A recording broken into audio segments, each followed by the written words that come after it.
And hey, what's going on, Feb 3103? This is your disaster movie analyst, Max Dirks, jumping in, looking at the Twisters movie from 2024 with a emergency management top-down POV. A couple points to talk about, some good things to talk about. Don't want to run too long, so let's jump right into it.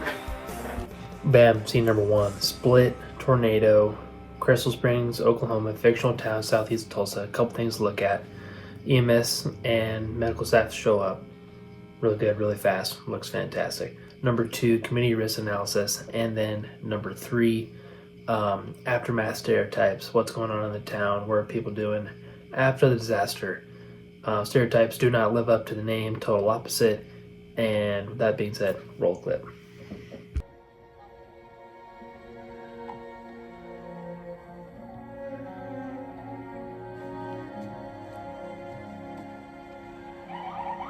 Ladies and gentlemen, we're imposing a curfew for the safety of everyone in the area.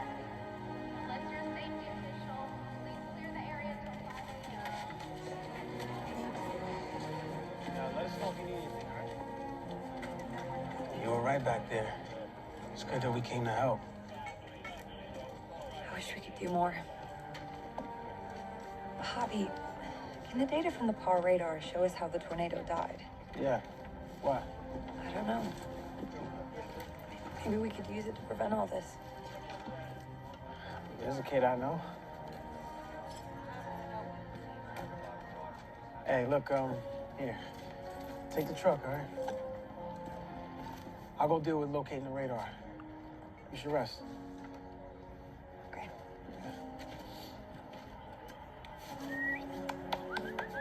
Come on, buddy. All right, so first scene, taking a look, right, Crystal Springs, fictional town southwest of Tulsa, out in the eastern part of Oklahoma. So big thing I want to talk about: community risk analysis, and how that was, if you're looking at this from a realistic perspective, was probably ineffective, I'd say. And then number two, the kind of aftermath or stereotypes that happens after a disaster, right? And then how not only volunteers and EMS are helping that, but also just the community in general. So step number one, community risk analysis. Obviously, it looks like the town is based around a kind of low socioeconomic, low income, based kind of community, right?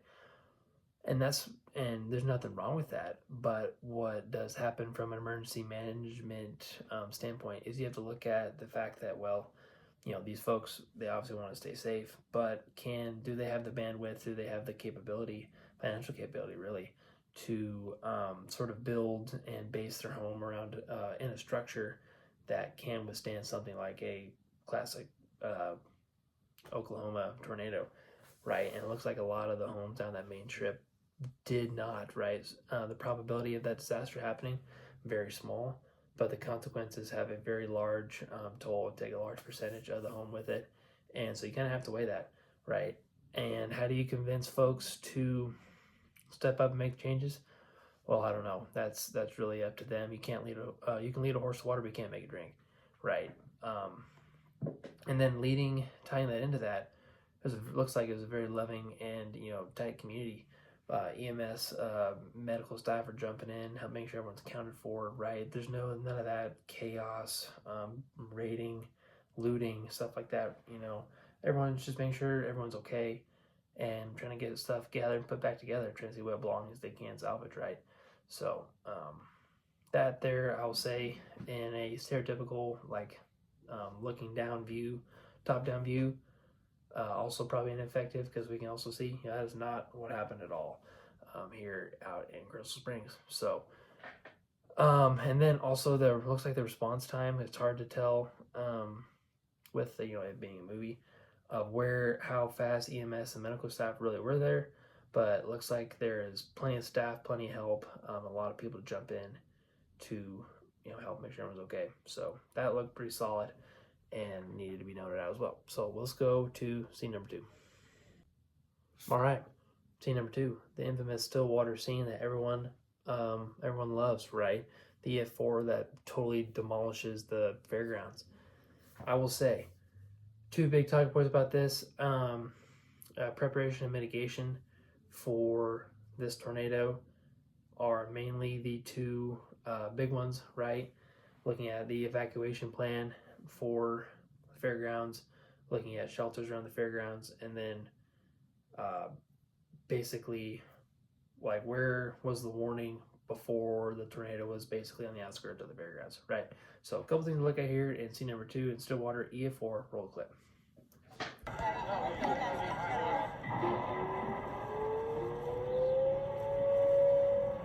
Ladies and gentlemen, I just received word a tornado has touched down near the area. We need to evacuate this arena right now. Once again, ladies and gentlemen, we need to evacuate this arena right now. Keep moving.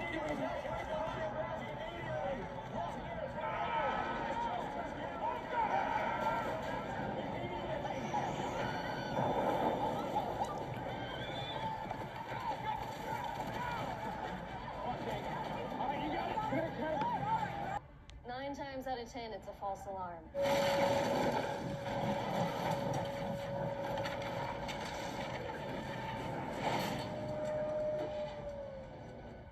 hear that? Now the power is out. No tornado. We gotta find a shelter. Fast.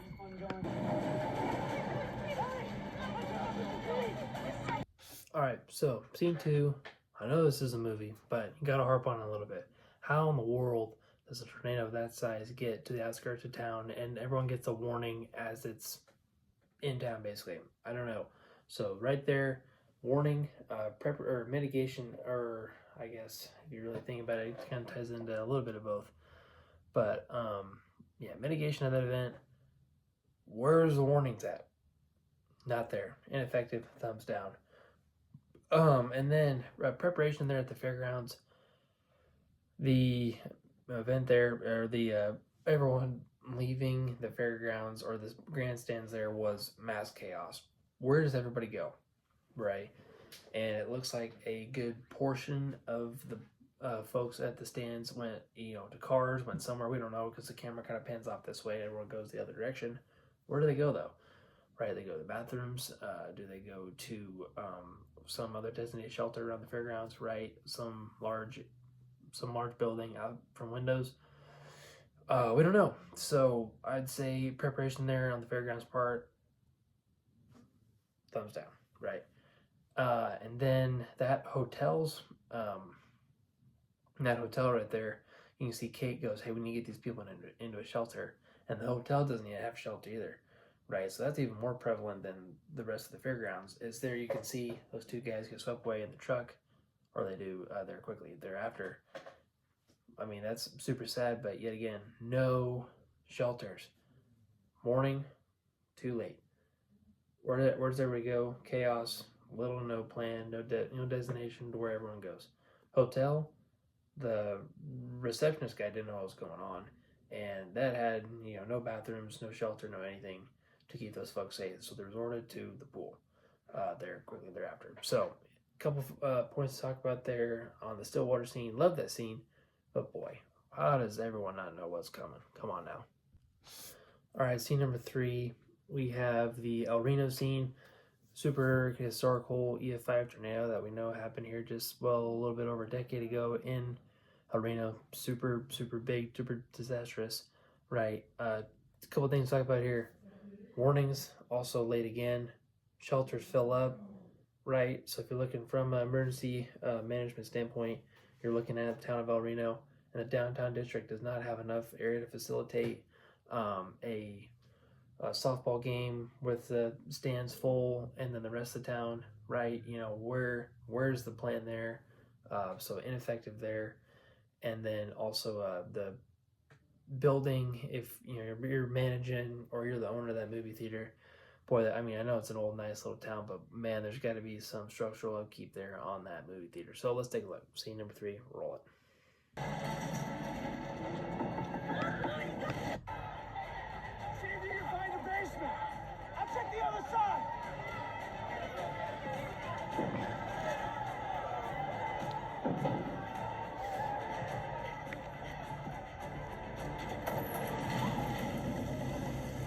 There isn't built to withstand what's coming.